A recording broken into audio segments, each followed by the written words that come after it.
jaz bom izkoristil to priložnost, da bom najprej seveda se zahvalil predsedniku in ministru, da smo naredili tudi en tak kratek obisk v našem logističnem centru.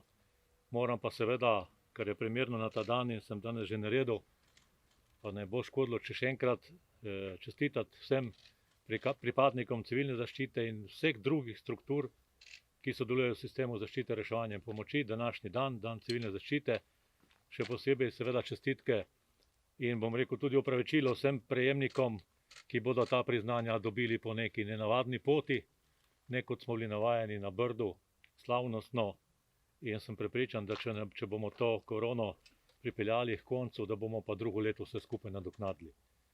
Tako da še enkrat iskrene čestitke vsem tistim, ki sodelujejo v tem sistemu in verjamem in zaupam, da bomo in da bodo seveda sodelovali in pomagali še naprej, da bo našim ljudem čim bolj prijetno, varno in še kaj drugega. Hvala lepa.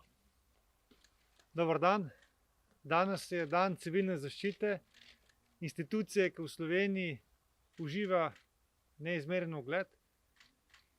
Če kaj, potem vemo, da se lahko zanesemo na civilno zaščito, ko vse drugo odpove, civilna zaščita še vedno deluje. Pomembno se mi zdi, da sem kot minister za obrambo dolžen skrbeti za materialno in tudi kadrovsko popolnjenost civilne zaščite. Zato smo že v letošnjem letu začeli z večjimi postopki, da ta logistični center, v katerem se zdaj nahajamo, še dodatno nadgradimo. Obvestim vas lahko, da je bila Republika Slovenija uspešna na razpisu Evropske komisije, kjer smo dobili znatna sredstva v višini 10 milijonov evrov, zato da zgradimo poseben logističen center za skladiščenje zaščitne opreme za primer epidemije in pandemije, s katero se soočamo danes. Te stvari pospešeno delamo in na tem območju se bodo te dodatne kapacitete tudi zgradile. Poleg tega intenzivno delamo na novem centru civilne zaščite. Tam čez bo zrasel nov center, vsenacionalni slovenski center civilne zaščite, kjer bomo pod eno streho združili vse reševalne službe in druge institucije, ki delajo v konceptu civilne zaščite, prav zato, da bi še dodatno pospešili, racionalizirali in optimizirali odzive na naravne in druge nesreče. Tudi za gradnjo tega centra civilne zaščite bomo pridobili, oziroma smo že pridobili evropska sredstva in da bo to tudi eden izmed pomembnih elementov, ki bo še dodatno okrepil našo civilno zaščito, ki je že danes zgled marsikaterim drugim državam, kako lahko zadeva učinkovito in pa dobro deluje. Tudi sam pa se pridružujem čestitkam vsem nagrajencem, ki predvsem namenjajo svoj čas, svoj denar, zato da pomagajo soljudem in to je tisto največ, kar človek lahko stori. Iskrene čestitke. Pozdravljen, dober dan.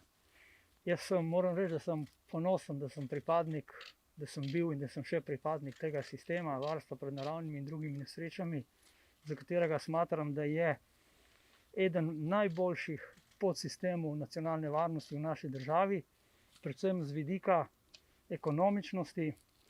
Saj vemo, da sistem sestavljajo predvsem v veliki meri prostovoljci in finančna sredstva, ki se ta sistem vlagajo, so v primerjavi s tem zanemarljiva.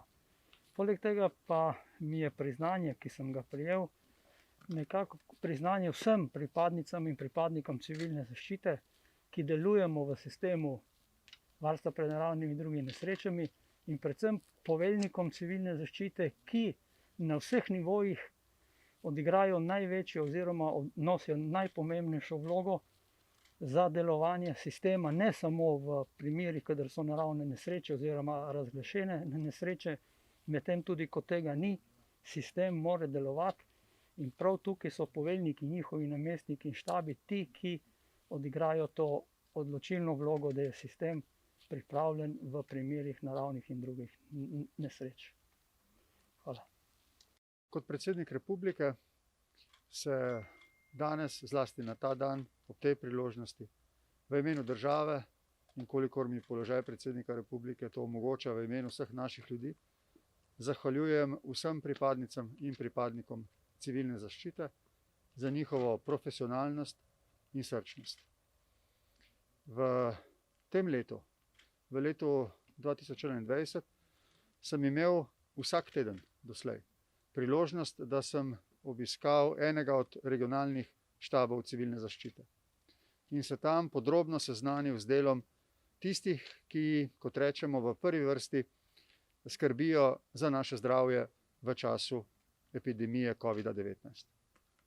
Naj vam povem, da me vedno znova spreletijo občutki enega ponosa, pa tudi neizmernega zaupanja v njihovo delo.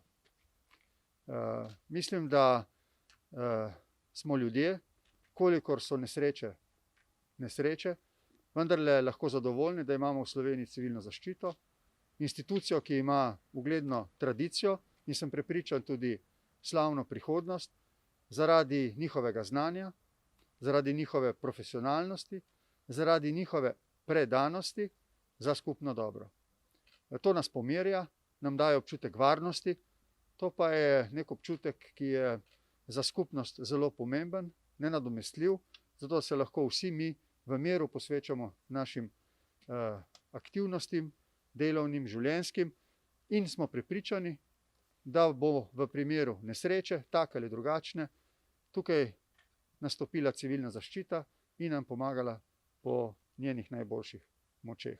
Rad bi se ji še enkrat ob tej priložnosti, zlasti ob današnjem dnevu, zahvalil za vse, kar dobrega naredi za našo domovino. Hvala lepa.